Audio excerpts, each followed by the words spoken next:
Welcome to Washington and to Seattle-Tacoma International Airport, or SeaTac as it's also called by the locals. Today we are going on a trip upstate to the cozy little town of Friday Harbor, located on San Juan Island in the very northwestern corner of the continental US.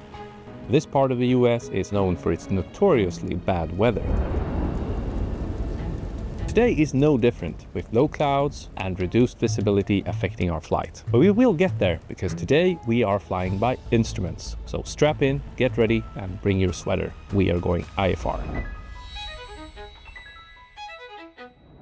Welcome back to Navigraph Academy and the second flight lesson in the instrument flying course. Today we are looking at Enroute Instrument Navigation. We will soon be ready to go cross-country, even when the weather consists of low clouds and poor visibility. To do this safely, we'll have to be aware of a few important rules and procedures. In the first part of the video, we will look at what makes Enroute instrument flying possible and how we can find our way around the world without being able to see the ground below. Then we will consider the departure procedure out of Seattle. Here we will also introduce the standard instrument departure procedure, which is known as SIDs. In the third part of the video, we will be able to plot the rest of the route and discuss how to follow the so-called airways, which are instrument-based highways in the air. At the very end, we will take a quick look at Friday Harbor and how we will land there. The weather is looking a lot better at Friday Harbor than in Seattle today, so we will be able to transition to visual flying and land as normal. Soon, you will get a chance to fly an instrument approach as well, but we will save that for the next lesson. For now, let's get started.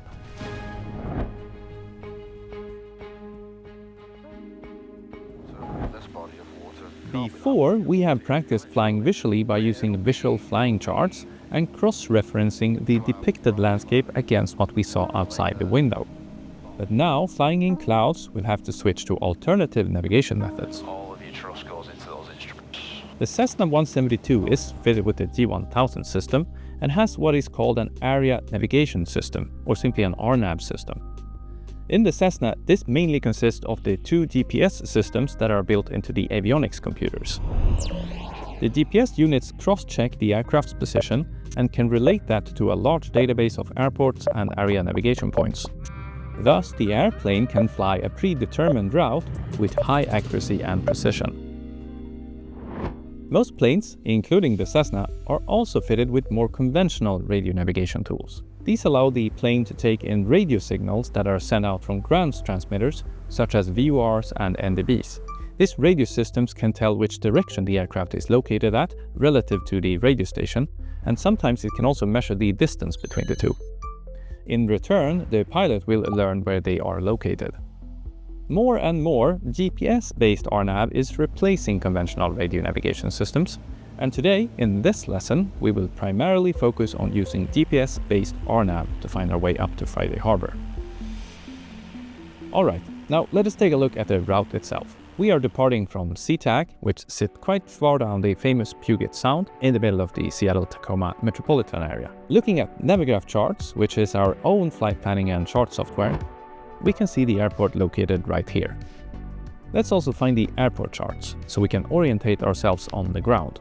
Searching for Seattle and accessing the airport charts, we find the taxi charts by accessing this menu up here. Clicking on the airport information chart, we can see the layout of the whole airport. In today's lesson, you will be parked at the fixed base operator apron, serving general aviation and business jets. However, on this Jeppesen chart shown here, the apron is not very visible. So let's try to switch over to the Navigraph low IFR chart instead. There we go. Zooming in, we can see the hangars and the taxiways a lot more clearly, and now also in 3D. Runway 16 right will be in use today, so we can expect to taxi via Tango, all the way northbound, and turn left onto Charlie. After that, we are off. Jason will soon show you how to depart on instruments, but before I turn over to him, I'd also like to show you the weather conditions that are prevailing today. This is a METAR, and a METAR consists of a string of code that tells us a lot about the weather at the airport. Look at this string. We can see that it first includes the name of SeaTac in ICAO code. Then we see the date, followed by the time the METAR was published for, given in UTC. This METAR is for the 1st of the month and it is published at 13:08 hours and follows the wind, saying 210 degrees 3 knots. The next figure regards the visibility, and it is currently 3 statute miles, or about 5 kilometers. The clouds are overcast, meaning they are fully covering the sky at 400 feet. After that, we find the temperature in Celsius, followed by the dew point, also in Celsius. And last, we find the pressure. Today it is 30.07 inches of mercury. A 400 feet cloud ceiling is pretty poor weather. There will be no traffic pattern flying at SATAC today, and not that we will be able to do that on most days, this being one of the largest airports in the US. For now, let's go over to Jason, who will take you along for the flight. All right, it's time to go flying. To get out of SATAC and heading northbound, we're going to have to follow what's called a SID, or Standard Instrument Departure. A SID is a published route out of the airport, which planes are asked by air traffic controllers to follow. In the simulator today, where there is no air traffic control, we can pick the best SID ourselves. Looking at Navigraph charts, let's start by adding SATAC as our departure aerodrome, like this. Once done, we can plan our departure. Let's first select our departure runway. We'll pick 16 right today. Looking just underneath the runway selector, we find departures. Click Select. The map now shows all of the available SID routes from SATAC. We're interested in the ones going northbound, as Friday Harbor is towards the Canadian border. Bangor Niner looks like a good one. We have 3 choices here. Either stop the SID at Bangor, or go to Ari or Pangle. We're fine hopping off at Bangor. Let's click that one and add to the route. We now have to inspect the SID chart to understand the requirements. We go to the Charts tab here and click on Bangor Niner. Here's the Jeppesen plate for all Bangor Niner SIDs. Looking at the chart first, we can see the route again here. The first thing that catches my attention are altitude constraints. You could see 3,000 written on RNAV, and the line below means we have an altitude floor over that point and need to be at least 3,000 feet passing it. And Bangor, we need to be at 10,000 feet. To make a more detailed look at the departure routing, go to the top of the page here. There we can see all the departure procedures for each runway. As we are using 16 right today, we can read that we are first supposed to climb on a heading of 164, which is the runway heading. Then at or above 932 feet, we turn direct west set. Then on track 161 to cross RNAV at or above 3,000 feet. Then to Bangor as depicted to finally cross at or above 10,000 feet. If this all sounds like a lot to remember, do not worry. There's a super easy way to add the SID into the G1000 system. And all data will be in there. Let's do that soon. But first, we'll plan the rest of the route up to Friday Harbor.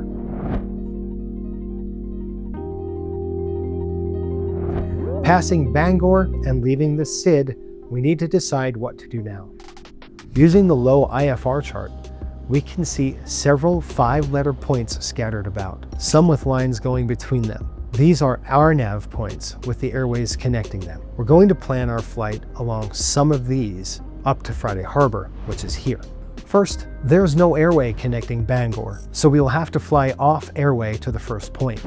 RP here looks like a good point. Then we can go to Diggin, then to Pen Cove, which is a VOR radio beacon. The weather should be clear about here, but let's continue to Zanu up here. From there, we'll be visual and can proceed to Friday Harbor by going westbound along the Nice Islands. Studying this route more in detail, we zoom in and spot a ribbon between RP and Diggin. This is the airway designator, and it's called Victor 165. In the US, Victor Airways are radio beacon airways. They can also be used with GPS-based RNAV systems, and T Airways are based on RNAV only. The figure below the airway shows the minimum altitude to safely fly this route. For this airway, it's 6,000 feet. The 7 above shows the distance between RP and Diggin. Going north, we can see that airway Victor 165 continues past Diggin and all the way up to Pen Cove. The minimum altitude is now 5,000 feet. Passing Pen Cove, we find that the airway changes color to blue, and it's renamed to T355. This means it's a GPS RNAV only, which is fine since we have an aircraft with that system. The minimum altitude is 3,000 feet. It's perfect for us, as the cloud base in the area is supposed to be around 4,500 feet and will be able to transition to visual flying on that leg from Pen Cove to Zandvoort. Let's write all of these points into the route pill section on the top of the page like this. Once I'm done, I click Done. And there it is, our whole route.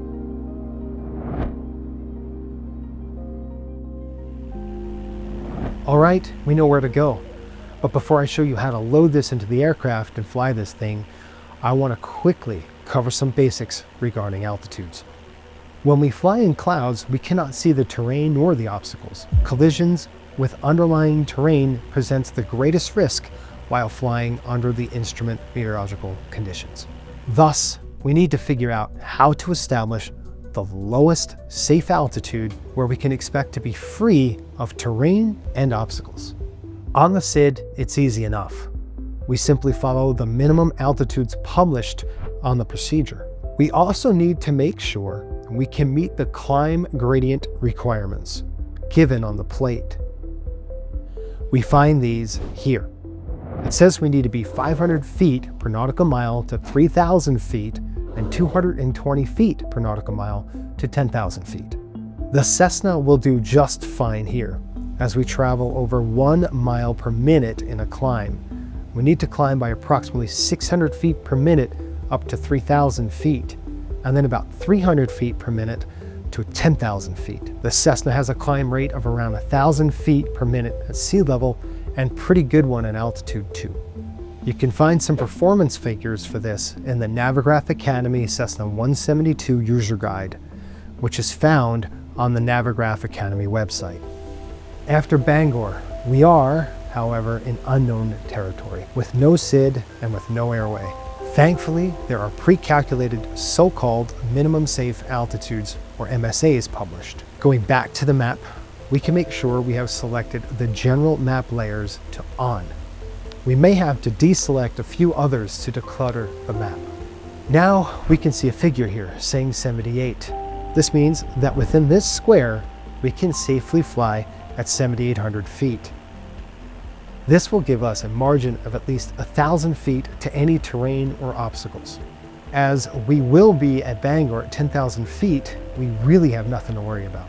Coming in over RP, we follow Airways, and the minimum altitudes for these are published on the chart. Okay, good.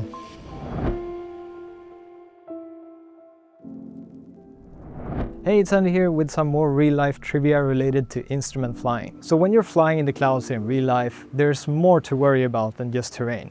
One safety concern to consider is icing. If the temperature is below freezing, pretty much all clouds have tiny water droplets just waiting to turn into ice the moment they come in contact with an airplane. In-flight icing is a hazard that has caused many accidents over the years. Commercial airliners have anti- and de-icing systems capable of preventing and removing ice buildup on the wings and fuselage.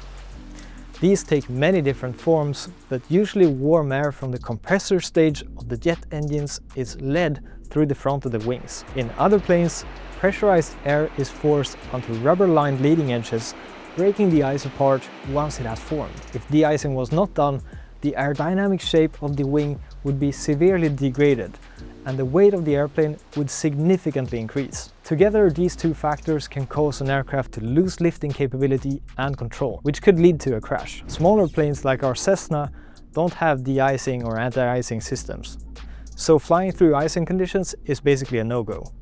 Pilots therefore spend a lot of time checking the weather before a flight, even if they're comfortable flying on instruments. A flight up to 10,000 feet like the one we're planning today would only be possible on a warm summer day. So real-world instrument flying isn't just about knowing the procedures. It also means knowing a lot about weather and doing thorough briefings. Just keep that in mind when you fly this route today.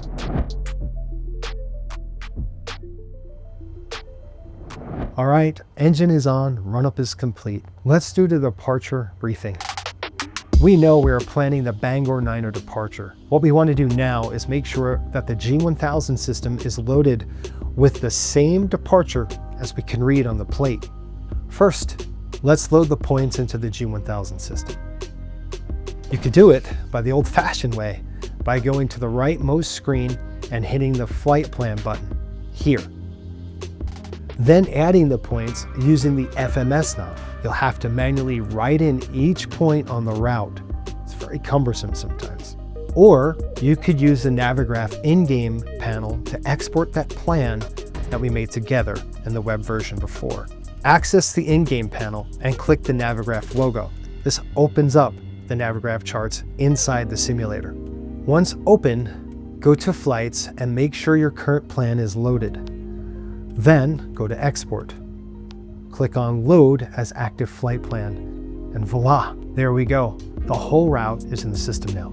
Now we simply make sure that the route is the same one as we planned. As you can see here, the SID is given first, they all match. Okay, it's time to go. As we will target 10,000 feet in our climb, we set that in on our altitude bug.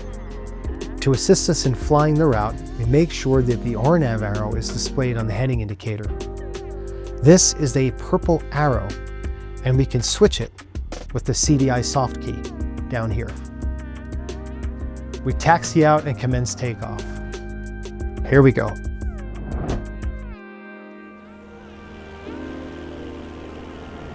All right, here we are, finally at our altitude. Let's level off and keep tracking along our route. We have quite a long flight ahead, and keeping the scan alive during an hour or so up to Friday Harbor can be tiresome. Therefore, let's now also introduce the autopilot functionality of the Cessna 172. The autopilot consists of 3 electric actuators that control the elevator, the trim wheel, and the ailerons. The Cessna has no autopilot authority on the rudder, which means we must compensate for yaw even when the autopilot is engaged. We can ask the autopilot to perform maneuvers or maintain altitude and directions with the help of the autopilot control panel. In the G1000 fitted Cessna, this is called the autopilot control unit, but on many other airplanes, it is also called the mode control panel, or MCP. Think of this as a keyboard to a computer. As you could see, we have several different modes to choose from on our keyboard. Pressing the HDG, standing or heading, results in the autopilot switching to try to follow the heading bug. However, notice that there is no indication on the control unit itself that we have activated the heading mode. To see what mode is active, we need to go to the top of the primary flight display. Here, we could see the autopilot status box, or as it's also sometimes called, the Flight Mode Annunciator, or FMA. If the control box was the keyboard, then this is the computer screen. We should always confirm our mode selections on the FMA. Lateral modes are shown on the left side of the FMA. We can read heading there now. At the right, we see our vertical modes. However, as we are tracking along the planned route, we can ask the autopilot to follow our RNAV-based flight plan instead. Let's click on Nav on the keyboard again. Checking the FMA, we now see GPS on the lateral mode. This means we're following the RNAV GPS track. Nice. At this point, the autopilot is actually not on. This is indicated by the absence of an autopilot indication in the mid part of the FMA, which means we are flying with a flight director only. When the flight director is on, these command bars are shown and provide guidance on how to steer to follow the selected mode. However, we are still flying manually. If we want the autopilot servers to actually steer the plane, we need to press AP on the control box.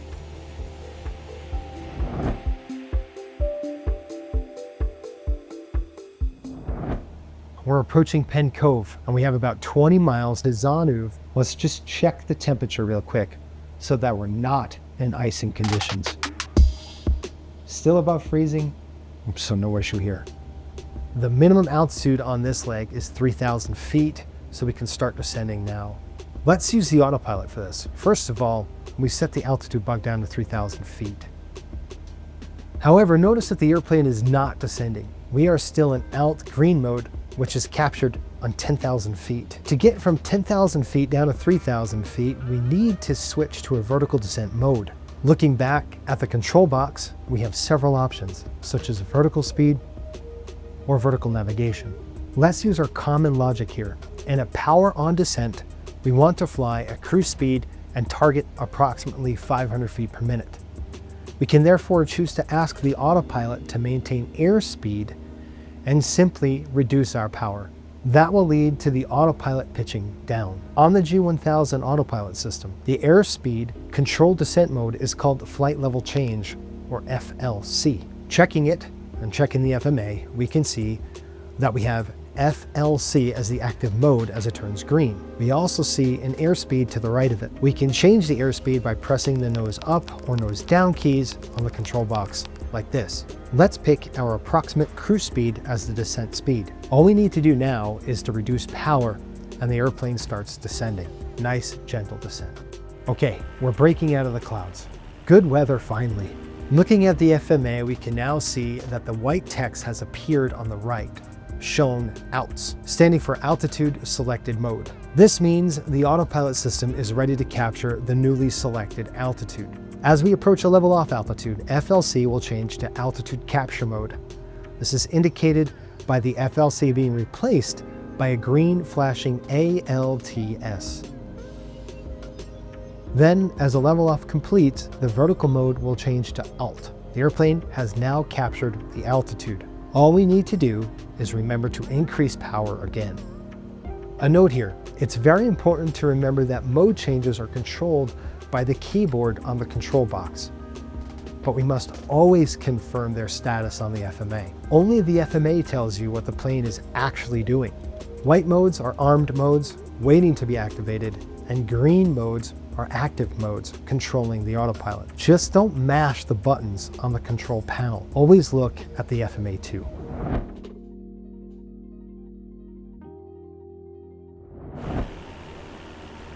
Let's disconnect the autopilot and start flying manually. Whenever you want to disconnect the autopilot, click either autopilot button on the control box or use the disconnect button on the yoke. You should bind this button to your control device so that you can disconnect while flying. Remember that after deselecting the autopilot, the flight director is often still engaged. If you want to remove the command bars, click the FD button on the control box.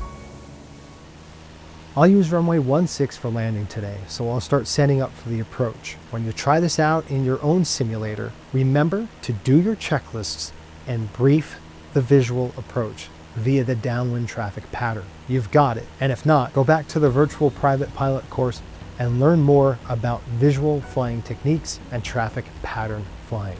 Good luck, folks. If those beautiful islands motivated you to get flying right away, feel free to go straight to the Navigraph Academy website. Joining our courses is 100% free, and you will get access to many training assets such as theoretical material, practice questions, and rewards. On the website, you can also easily download and launch the in-game lessons that we talk about in all of these videos. After landing, you will also be able to access the post-lesson analysis, where you can see exactly how well you flew your maneuvers or follow the route you selected. So happy flying, and we will see you up there.